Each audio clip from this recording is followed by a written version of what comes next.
నారా చంద్రబాబు నాయుడు అనే నేను శాసనం ద్వారా నిర్మితమైన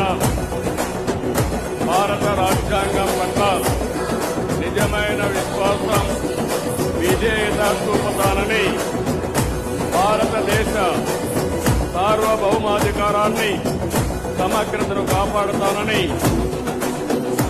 ఆంధ్రప్రదేశ్ రాష్ట్ర ముఖ్యమంత్రిగా నా కర్తవ్యాలను శ్రద్ధతో, అంతఃకరణ స్థుతితో నిర్వహిస్తానని, భయం గాని, పక్షపాతం గాని,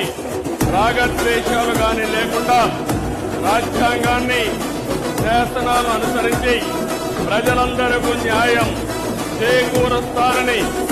దైవ సాక్షిగా ప్రమాణం చేస్తున్నాను.